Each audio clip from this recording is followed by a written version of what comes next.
Kinuwento ni Carissa kay Caroline na hindi niya makakalimutan ang November 17 dahil mansari nila ni Charleston, kaya sinubukan niyang tawagan ang binata dahil may usapan sila, pero hindi sinasagot ng aya niya ang mga tawag niya, kaya inisip na lang niyang baka busy siya at tinigilan na niya.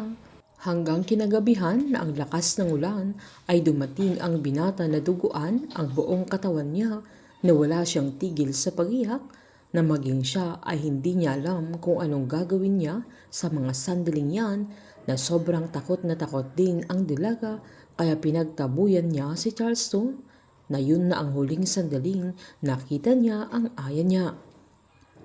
Lalong natakot si Caroline dahil November 17 ng gabing namatay ang mama niya,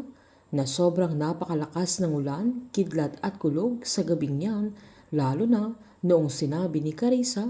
na duguan ang katawan ni Charleston na pumunta sa kanya. Biglang tumayo si Caroline sa sandaling yan na kinagulat ni Carissa na kahit tawagin na niya ang dalaga ay umalis na ito na parang tuliro pagkatapos niyang kinuwento kung anong ganap sa kanila ni Charleston noong November 17 na hindi niya alam na yun din yung gabing pinatay ang mama ni Caroline. Habang pinaliwanag naman ni Annie kay Bingo na ang daming utang ng tatay niya noon,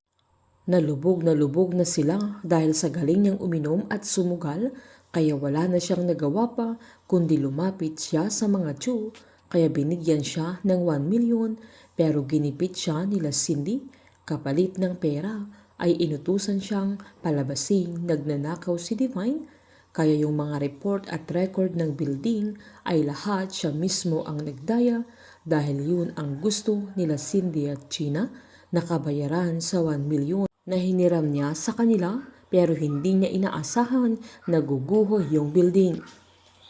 Sinumbat naman ni Bingo na madaming namatay dahil sa pagguho ng Orchid Place. Kasali na ang asawa ni Mang Balong, kaya naghihiganti din ang matanda.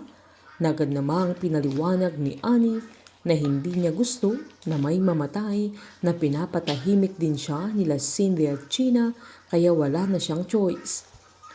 Pasigaw na sinumbat ni Bingo na may choice siya at yun ang iwan siya,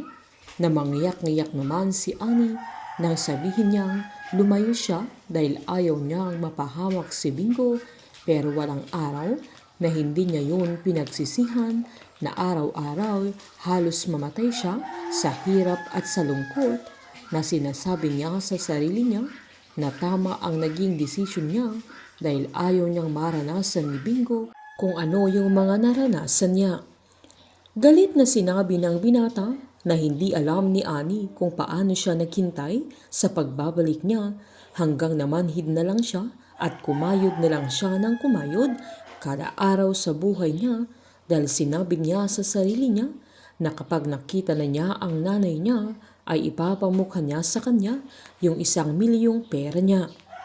Painit ng painit ang mga tagpo, sabay-sabay po nating subaybayan ang advance episode at ang nalalapit na pagtatapos ng Can't Buy Me Love dito po sa aking channel. Patuloy lamang pong manood at mag-subscribe para ma-update po kayo sa mga susunod na episode.